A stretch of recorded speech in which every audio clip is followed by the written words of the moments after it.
Capítulo 15. El secuestro de los montoneros. Después de los sucesos de la Cantuta, había un ambiente poco favorable para llevar adelante una denuncia, que conllevara una investigación. El ejército no daría nombres, menos responsables. Además, en esa época, la opinión pública respaldaba la mano dura contra el terrorismo y celebraba las capturas de los líderes más importantes de Sendero Luminoso y del MRTA. A nivel internacional, la OEA apoyó la decisión de Fujimori de llevar adelante elecciones de congresistas, que debían redactar una nueva Carta Magna. Sin embargo, existía un grupo de personas que planearon que esto nunca suceda. Poco antes de llevar a cabo los comicios, el 13 de noviembre, Fujimori anunció que se había desactivado un golpe de estado en su contra, liderado por el general Jaime Salinas Sedó que, junto a 13 militares, fue encarcelado en el cuartel Simón Bolívar. Una semana después, Ricardo Uceda, entonces director de la revista Sí, lo visitó para entrevistarlo. Aquel le recomendó hablar con un amigo suyo con información interesante. Se trataba de un tal Arnaldo Alvarado, conocido como el Negro Alvarado. Antes de ir a buscarlo, Uceda quería obtener más datos sobre ese personaje que, según su fuente, era un sabelotodo. Lo que encontró le pareció interesante. Arnaldo Alvarado fue escolta de todos los primeros ministros del régimen militar y después de los comandantes generales hasta 1986. En ese tiempo cumplía trabajos especiales para el CIE cuando no estaba de guardia. En la actualidad era un militar retirado audaz y corajudo, pues a sus 41 años conspiraba contra Vladimiro Montesinos. Es capaz de matar a Montesinos, le reveló una fuente militar. Un hecho perpetrado por él da cuenta de ello. Había burlado la seguridad del doctor, haciéndose pasar por un general que lo iba a visitar. Fue así que se escabulló por el edificio donde vivía Montesinos y tomó el ascensor que iba directo a su habitación. Lo vio de frente, pudo haber entrado, pero no lo hizo y, simplemente, presionó el botón para salir y desaparecer. Después de encontrarse con el Negro Alvarado, Uceda lo entrevistó y conoció un episodio poco conocido de su vida. El militar había participado, en 1980, de la captura en Lima de miembros de la organización terrorista Montoneros, de la Argentina. Todo comenzó la mañana del lunes 9 de junio de 1980, un par de meses antes que terminara el gobierno de Morales Bermúdez. Un grupo de oficiales y suboficiales del CIE, entre ellos el Negro Alvarado y Juan Pampaquilla, fueron llamados de urgencia al auditorio. Al llegar, encontraron al coronel Martín Martínez Garay, jefe del CIE, y al comandante Oswaldo Hernández, jefe del CIE II, junto a un grupo de personas desconocidas vestidos de civil. Martínez cedió la palabra a uno de estos, presentándolo como coronel del ejército argentino. Este explicó que la inteligencia de su país confirmó que miembros de la organización Montoneros estaba en Lima, con el objetivo de matar al entonces presidente argentino, Rafael Videla, cuando se presente al cambio de mando en el Perú. Había que evitar la acción y para eso pedía la colaboración del CIE. Al escuchar la propuesta, el mayor Manuel Tumba, jefe de la Policía de Investigaciones adscritos al CIE, tomó la palabra, y les dijo a los invitados que, si se trataba de terroristas, podían contar con su apoyo. La colaboración fue muy bien aceptada por los agentes presentes.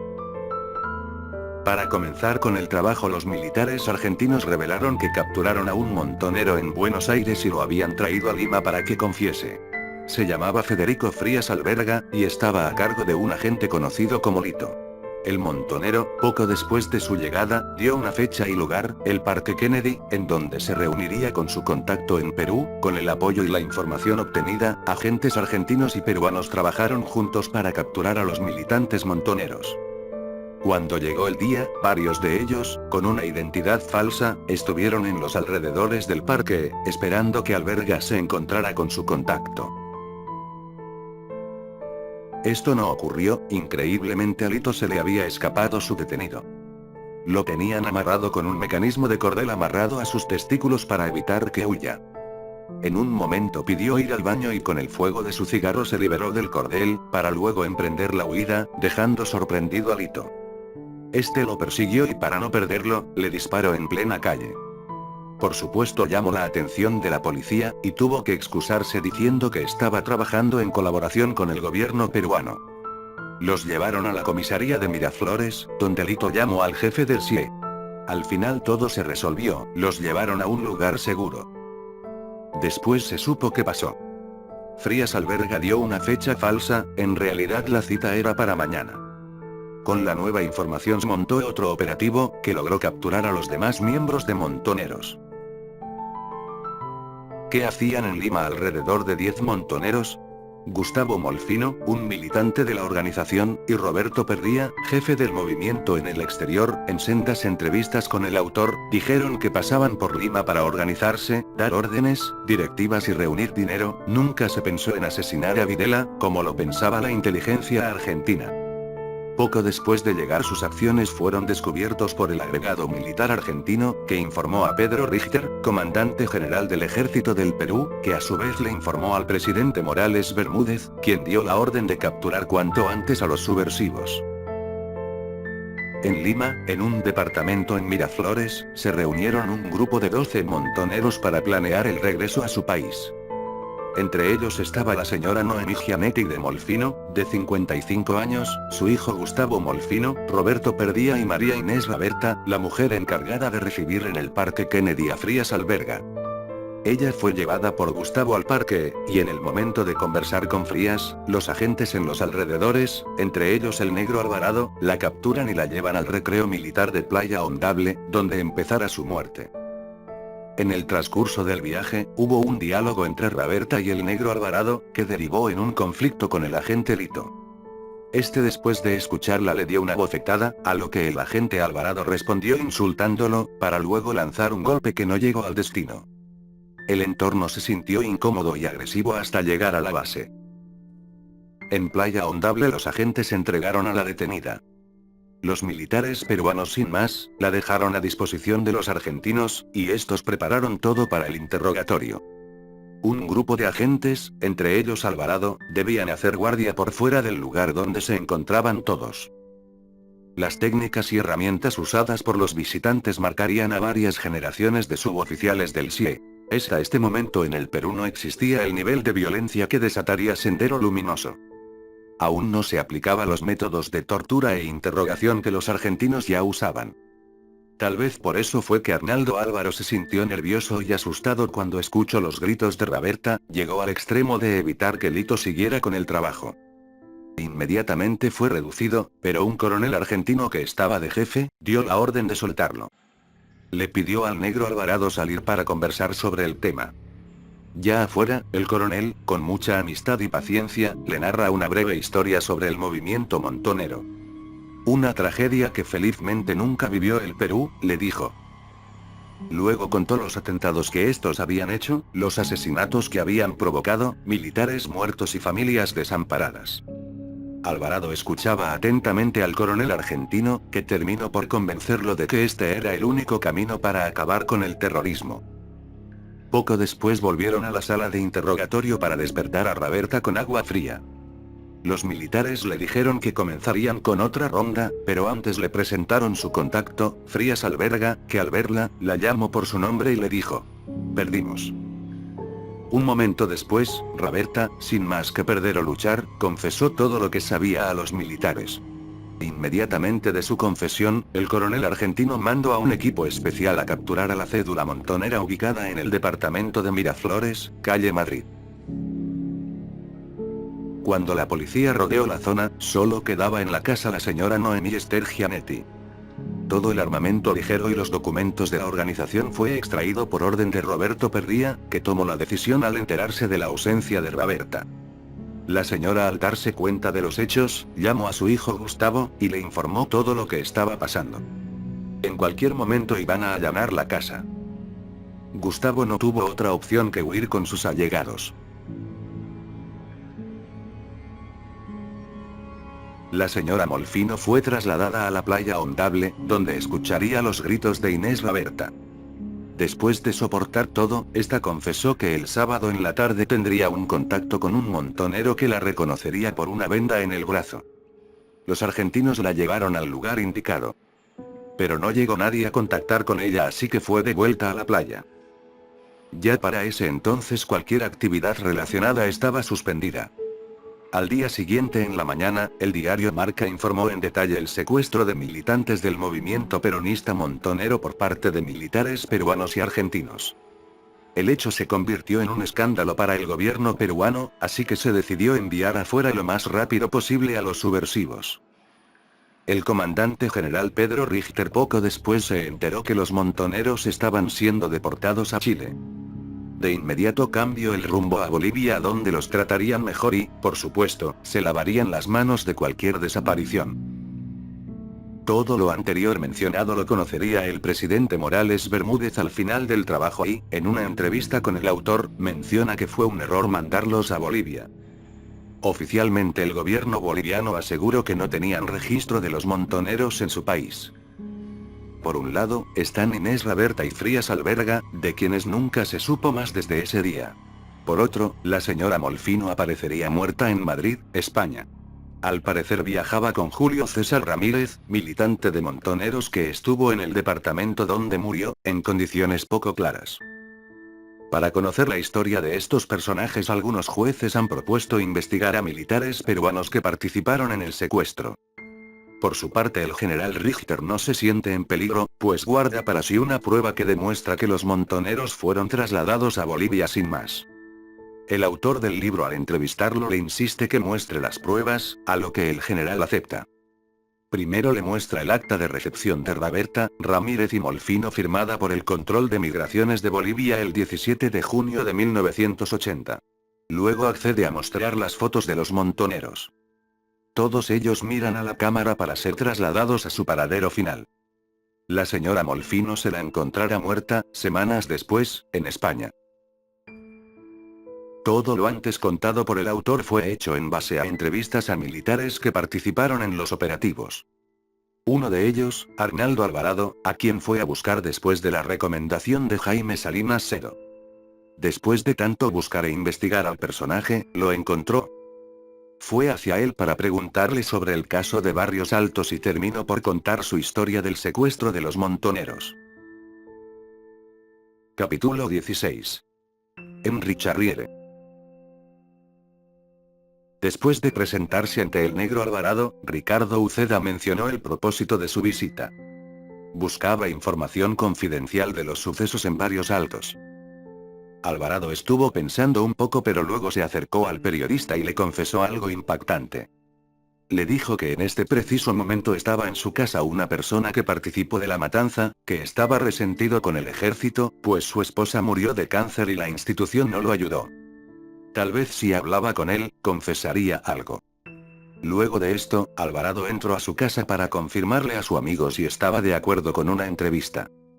El militar aceptó, el negro Alvarado lo presentó, Pedro Supo, miembro fundador del destacamento de Martín Rivas. El periodista conversó con Supo para darle garantías de confidencialidad y, tal vez, un apoyo para sacarlo del país. Desde el primer momento el periodista negó una entrega de dinero a cambio de información, lo que posiblemente hizo dudar al militar de ofrecer información secreta. Después de varias reuniones, donde Supo se negó a confesar y denunciar al ejército, simplemente dejó de llamar al periodista. Poco después fue destacado a la Secretaría Militar en Moscú, donde ganaría bien, estaría tranquilo y, sobre todo, no confesaría nada. Pero esto ocurriría con el pasar del tiempo. En el primer encuentro todo andaba bien, Pedro Supo se despidió del periodista prometiendo una futura reunión. Mientras tanto, Ricardo Uceda se quedaría entrevistando al negro Alvarado. Al mismo tiempo, el ejército esperaba cambios. Asumiría el general Luigi Chirinos como jefe de la 20, en reemplazo del general Juan Rivero. Este había perdido la confianza de Hermosa Ríos al ignorar el golpe de estado hecho por Salinas Cero. Por otro lado, Alberto Pinto dejaría la jefatura del CIE, pues, a Montesinos ya no le era útil, simplemente lo dejó de lado en una guarnición en Puno. A Chirinos le cayó por sorpresa el nombramiento. Él no era amigo de Hermosa Ríos, menos de Montesinos, y no había trabajado nunca para el CIE. Pensó que Hermosa necesitaba a un militar que respondiera solo a él y no a Montesinos. Como jefe de la DINTE, el general Chirinos despachaba todos los días con el comandante general. Pero conforme pasó el tiempo, se fue enterando de las intimidades del ejército. Por ejemplo, que la institución preparaba un juicio a 2 de sus agentes por colaborar con Sendero Luminoso, la importancia y blindaje del Grupo Colina, entre otras cosas espectaculares, como la historia de Henry Charriere en el ejército. Todo se remonta al febrero de 1992. Al Grupo Colina le llegó una gran noticia: un militante de Sendero Luminoso, que estaba a punto de llegar al Comité Central, quería abandonar el partido. Un día se encontró con su amigo Mesmer Carles Talledo, secretario de la DINTE, y después de una larga plática le confesó su secreto y le pidió ayuda por su condición de militar. Inmediatamente fue reclutado por el ejército. La información era delicada, por fin tendrían a un infiltrado de alto rango en la organización más secreta del país, esto es, conocerían el paradero de Abimael Guzmán. Solo había que hacer una cosa antes. Para que el infiltrado, que se hacía llamar Henry Charriere, tomara un cargo en el Comité Central, había que asesinar a su coordinador, que viajaba de Lima a Trujillo. Desaparecido el superior, el infiltrado asumiría el puesto y podía estar más cerca de Abimael Guzmán. La DINTE le encargó el trabajo de coordinación y estrategia a Martín Rivas. Así empezó la colaboración con Henry Charriere. Él acompañaría al senderista a Trujillo, tomaría un taxi, conducido por Mesmer Carles, y en el trayecto lo secuestrarían para su interrogatorio y muerte en el CIE. Ese era el plan. Los agentes esperaban en el lugar y hora indicado, 7 u 8 de la noche en la vía Pasamayo de la Panamericana Norte. No obstante, pasaron las horas y nadie apareció, los agentes esperaron en vano. Martín se comunicó con el coronel Navarro y este le dijo que Carles no se había reportado. Fueron en su búsqueda, sin resultados. En la madrugada recién hubo una pista, un mensaje de Carles que el coronel Navarro le comentó al mayor. El pescado está en el refrigerador, frente a la escuela de policía de Puente Piedra. Fueron al lugar indicado, sin embargo, no hallaron rastro del vehículo. Pasaron las horas vigilando los alrededores, hasta que decidieron ir a la comisaría de Puente Piedra, otro lugar diferente que la escuela de policía. Sorpresivamente el auto estaba ahí. Se encontraba abandonado en la zona de parqueo, en su interior había manchas de sangre y 4 agujeros de bala. Como el auto tenía que regresar al CIE, fabricaron una historia de robo del vehículo y, después de muchas gestiones, lograron recuperarlo. Hasta este momento Carles estaba desaparecido. Cuando por fin se presentó, dio su versión de los hechos. Contó que el senderista desconfió de él y su amigo. Dijo que intentó matarlos, pero Charriere lo neutralizó y le disparó. Por último, dejaron al muerto en el auto, en el lugar donde lo encontraron. La verdad es que esa historia era muy confusa y creaba muchas dudas. ¿Dónde estaba el cuerpo del senderista? ¿Por qué no se comunicó inmediatamente? Y sobre todo, ¿a quién se le ocurre abandonar un cuerpo cerca de una institución policial? Poco después descubrirían la identidad del supuesto muerto. Era David Celis Pomatanta. No era senderista sino narcotraficante. Lo abandonaron con 2 disparos en el auto, creyéndolo muerto, pero logró escapar y recuperarse. Al parecer todo fue una estafa, en la que participó Carles y Henry Charriere para ganar dinero a costa del ejército. Meses antes Martín Rivas hizo escuchar las grabaciones de Henry Charriere a miembros del Grupo Colina. Entre ellos a Jesús Sosa, que al oír la voz del infiltrado lo reconoció inmediatamente. «Es Clemente Alayo. ¿Qué tal, concha de su madre?», dijo el agente. Clemente Alayo era un exagente del CIE en retiro desde 1986. Era promoción de Carles Talledo, su enlace para el operativo. Sosa comunicó que ellos estaban engañando al ejército, pero Martín no lo escuchó, pues estaba ansioso por el trabajo que llevaría a la captura de Abimael Guzmán. El autor del libro entrevistó a la hermana del Celis, revelando la historia de Clemente Alayo.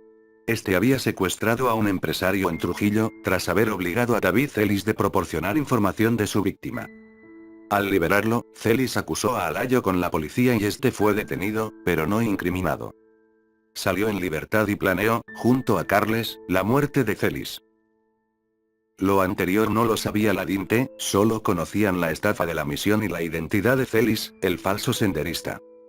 Pero prefirieron no provocar problemas, simplemente dejaron sin sanción a Carles, y no se molestaron por buscar a Clemente Alayo. Sin embargo, este volvería varias veces, con su personaje de Henry Charriere, a brindar sus servicios de infiltrado al ejército. Su engaño acabó cuando en octubre de 1992 es capturada Marca Huatay, miembro del Comité Central de Sendero Luminoso. Con ella se encontró información detallada de personal militar. El hallazgo hizo pensar que Sendero tenía un espía en la institución. Las sospechas cayeron sobre Carles y Clemente Alayo.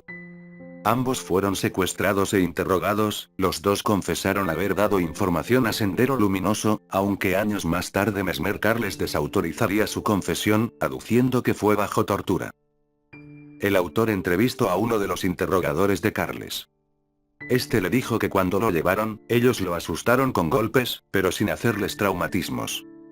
En la segunda noche de encierro, Carles, tal vez creyendo que lo iban a matar por traidor, amenazó con quitarse la vida si no traían al general Rivero para confesar sus crímenes. Así fue.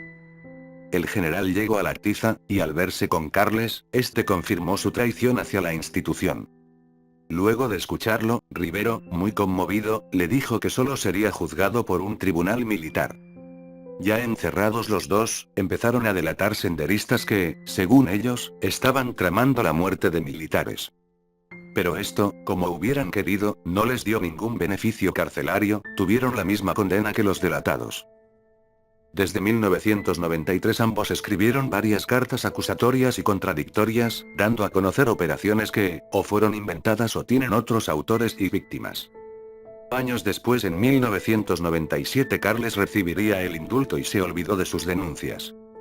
Por otra parte, Alayo, que continuaba preso, siguió con el dedo acusador. En diciembre de 1992, la situación del general Chirinos era cada vez más extraña. Hermosa Ríos ya no lo recibía en las reuniones que le correspondían como jefe de la DINT. Llegó a un punto que ni siquiera le dirigía la mirada y, cuando se encontraban de frente, lo interrumpía para seguir de largo. Al final fue removido por Hermosa Ríos. Adicionalmente, el destacamento de Martín Rivas estaba desactivado y sus miembros desperdigados por todo el Pentagonito. Estando en esta situación, por esos días, el 18 de diciembre, ocurriría el asesinato de Pedro Wilca, secretario general de la CGTP, cuya autoría ha sido muy cuestionada. La policía en un inicio concluyó que un destacamento de Sendero Luminoso fue el autor de su muerte, pero llegaría Carles que, en 1997, grabaría un vídeo donde culparía al Grupo Colina del asesinato. Como se dijo antes, el mismo año el exagente fue indultado, pero cuando fue convocado para firmar sus declaraciones, él se negó. En el 2001 Clemente Alayo tomaría la posta, ahora declarando que Martín le pidió personalmente que, por orden de Fujimori, matara a Pedro Wilca. Por otra parte, Sendero Luminoso reconoció los hechos en su periódico clandestino, El Diario, pero después lo negó. El mismo Abimael Guzmán, consultado por la CVR, dijo que desconocía cualquier operativo contra el dirigente. A lo largo de los años, surgieron varias acusaciones que fueron tomadas por verdad solo para complacer a los que deseaban acusar a Fujimori. Julio Chuqui, quien recibe un pago del Estado por su arrepentimiento, escribió el nombre de Pedro Wilca en las víctimas del Grupo Colina. Así el autor, consciente de ello, hizo una investigación distinta. Entrevistó a varios militantes senderistas, encarcelados o libres, que le brindaron información sobre el caso. Uno de ellos, al escuchar el desconocimiento de Abimael, dijo: "El presidente Gonzalo ha dicho bien. Él no tenía conocimiento de la ejecución de Pedro Wilca porque estaba en prisión cuando lo mataron. Si él hubiera estado al mando, ¿no habría autorizado la acción?". Guzmán desaprobó un plan para matar a Pedro Wilca en mayo de 1991, año en el que se llevó adelante el quinto plan militar de Sendero Luminoso, cuyo objetivo era ejecutar atentados en la capital. Para esto se contaba con destacamentos de aniquilamiento. En ellos estaba el Comité Metropolitano, que tenía a su mando dirigentes zonales para los asesinatos, y, el más sanguinario, Socorro Popular, encargado de causar terror entre la población. Existía otro destacamento que controlaba directamente a Abimael Guzmán, conocido como Destacamento de Fuerza Especial 1 y 2. Su trabajo era asesinar a los objetivos propuestos por el Comité Central, además de organizar robos y proteger a Abimael. Dejaron de funcionar a finales de 1991, razón por la cual, en septiembre de 1992, el líder senderista fue capturado sin protección y resistencia. Uno de estos comités propuso la muerte de Wilca en el 91, acusándolo de línea conciliadora con la CGTP. Sin embargo, la jefatura negó la ejecución. No por principios, pues Sendero asesinaba dirigentes populares. Guzmán creyó impolítico cargar con la muerte de un personaje con ascendencia en la clase obrera. Y tal vez hubiera pensado igual en 1992, el año en que el Comité Zonal Norte, dirigido por Juan Turich, decidió eliminarlo. Ya había pasado algo parecido. Guzmán también canceló el asesinato de Carlos Pacheco en 1991, solo por el hecho de que Alan García ya no era presidente. Desde su salida, a Sendero Luminoso solo le interesaban personajes directamente vinculados a la matanza de Los Penales en 1986. Antes, durante los últimos meses del gobierno aprista, Sendero Luminoso buscaba eliminar a miembros importantes. Uno de ellos sería Agustín Mantilla, un gran golpe para el oficialismo. Sin embargo, los destacamentos de Guzmán no fueron capaces de encontrar un punto débil a su seguridad. Se dieron cuenta que sería muy costoso, tanto en armas como en personal, acercársele siquiera al entonces ministro del Interior, que se encontraba resguardado por su pequeño ejército privado, los paramilitares apristas. Al final pasó el gobierno de Alan García y no lograron su objetivo. 2 años después, en 1992, cayó Guzmán junto a su comité central. La organización quedó descabezada, sin dirección política y, por tanto, militar. Ya habían recibido un golpe duro con las capturas de Yolanda Parvade, Tito Valle Travezaño y Víctor Zavala Cataño, miembros importantes de Socorro Popular. Después, con la caída de Marta Guattari, Crespo y Cartagena, la dirección de Socorro Popular y la Asociación de Abogados Democráticos, Sendero Luminoso cayó en una crisis de desgobierno. Ese fin de año hubo un proceso de confusión y división en el partido y en ese contexto un comité decidió eliminar a Huilca. Estaba en la cárcel la mayoría de miembros del comité central, y el presidente Gonzalo había pedido públicamente un acuerdo de paz a Fujimori. La acción fue un error. El presidente no la habría aprobado.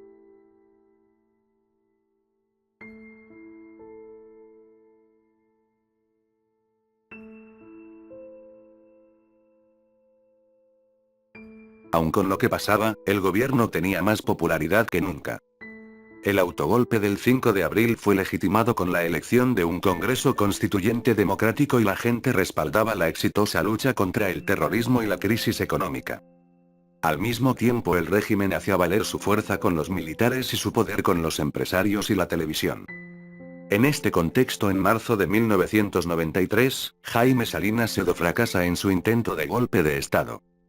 Ya en su celda se reúne con sus cómplices y entre todos decidieron escribir una carta que mostrara la existencia de un grupo paramilitar dirigido por Montesinos y Fujimori. La carta fue enviada, por medio de un amigo de Salinas, al congresista Henry Pease. Este lo hizo público el 2 de abril. Dijo que un grupo de militares, autodenominado León Dormido, acusaba al régimen de dirigir las matanzas de Barrios Altos y La Cantuta. Inmediatamente en el Congreso se nombró una comisión de investigación, liderada por Roger Cáceres Velázquez. Este hecho fue percibido por Hermosa Ríos como una afrenta. Por ello mandó tanques a desfilar por las calles de Lima. El ambiente era muy tenso, y empeoraría más. Otro militar disgustado con la situación, quería denunciar al ejército. Se trataba de Rodolfo Robles Espinoza, que estaba preparando su salida del país para hacerlo. El ejército intentó capturarlo antes de que escapara, pero no lo logró. Su esposa, Nelly Montoya, leyó en una conferencia de prensa la denuncia de su marido. En la fábrica se escuchó con alboroto la denuncia.